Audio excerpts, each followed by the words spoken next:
राज्यातील जिल्हा परिषद पंचायत समितीच्या निवडणुकांचा बिगुल आता काही दिवसातच वाजेल. आरक्षणाचा वाद ज्या जिल्हा परिषदांमध्ये सुरू आहे त्या जिल्हा परिषदा वगळता उर्वरित जिल्हा परिषदांच्या निवडणुका पहिल्या टप्प्यात घेण्याचा निर्णय राज्य निवडणूक आयोगाने घेतलेला आहे. अशा वेळेला नगरपंचायत निवडणुकीनंतर आणि आता सुरू असलेल्या महापालिका निवडणुकांमध्ये सुरू असलेल्या राजकारणाची रणधुमाळी आता थोड्याच दिवसात महाराष्ट्राच्या ग्रामीण भागामध्येही दिसणार आहे. अशा वेळेला पुणे जिल्हा परिषदेची निवडणूक ही या वेळेला अत्यंत चुरशीची होणार आहे. पुणे जिल्हा परिषद ही राज्यातील सर्वात श्रीमंत महापालिका आहे. मोठ्या प्रमाणावर नागरीकरण झाल्यामुळे मुद्रांक शुल्काच्या रूपाने जिल्हा परिषदेला फार मोठे उत्पन्न आहे. तसेच उपमुख्यमंत्री अजित पवारांच्या रूपाने अर्थमंत्रीपद गेली अनेक वर्ष हे पुणे जिल्ह्याकडे आहे. त्यामुळे अनेक सरकारी योजनांनाही मोठ्या प्रमाणात निधी मिळत आहे.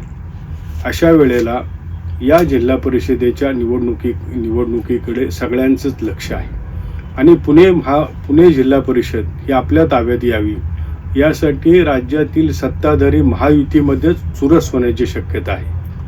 महायुतीतले पक्ष नगरपालिकांच्या निवडणुकांमध्ये आणि नंतर महापालिकेच्या निवडणुकीतही एकत्र लढले नाहीत. त्याचप्रमाणे पुणे जिल्हा परिषदेच्या निवडणुकीमध्येही हे पक्ष एकत्र लढतील असं वाटत नाही. अशा वेळेला गेल्या 30-35 वर्षापासून जिल्हा परिषदेवर असलेलं आपलं वर्चस्व कायम राखण्यासाठी अजित पवारांना फार मोठा राजकीय लढा यावेळेला द्यावा लागणार आहे. कारण यावेळी प्रथमच जिल्ह्याच्या प्रत्येक तालुक्यात त्यांच्या विरोधात एक प्रबळ नेता हा उभा राहिलेला आहे. जसं की आता आंबेगाव तालुक्यामध्ये देवदत्त निकम आहेत, जुन्नर तालुक्यामध्ये शरद सोनवणे आमदार शिवसेनेचे शरद सोनवणे आहेत, खेडमध्ये उबाटाचे आमदार बाबाजी काळे आहेत, भोरमध्ये जरी आमदार नसले तरी गेली 3 वेळा ज्यांनी आमदारपद भूषवलेले आहे असे संग्राम थोपटे भाजपकडे आहेत, पुरंदरमध्ये विजय शिवतारे शिवसेनेकडे आहेत, इंदापूरमध्ये हर्षवर्धन पाटील 20 वर्ष महाराष्ट्राच्या मंत्रिमंडळात होते असे बलाढ्य नेते हर्षवर्धन पाटील, प्रवीण माने आणि नुकतेच अजित पवारांच्या पक्षातून वेगळे झालेले प्रदीप गारटकर यांची कृष्णा भीमा आघाडी आहे. दौंडमध्ये भाजपचे आमदार राहुल कुल आहेत, शिरूरमध्ये राष्ट्रवादीचे बलाढ्य नेते अशोक पवार आहेत. अशा पद्धतीने प्रत्येक तालुक्यात अजित पवारांच्या विरुद्ध लढणारा आणि सर्व गणांमध्ये आणि सर्व गटांमध्ये चांगले ताकदीचे उमेदवार उभे करू शकणारे नेते हे उभे राहिलेले आहेत. त्याचबरोबर या प्रत्येक नेत्याला आपल्या तालुक्यामध्ये आपलं वर्चस्व निर्माण करायचं आहे.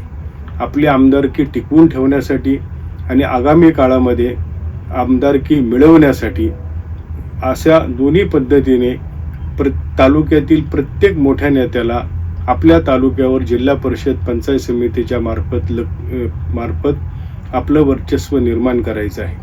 जिल्हा परिषद आणि पंचायत समितीची निवडणूक ही आगामी विधानसभा लोकसभा निवडणुकींची पायाभरणी असते.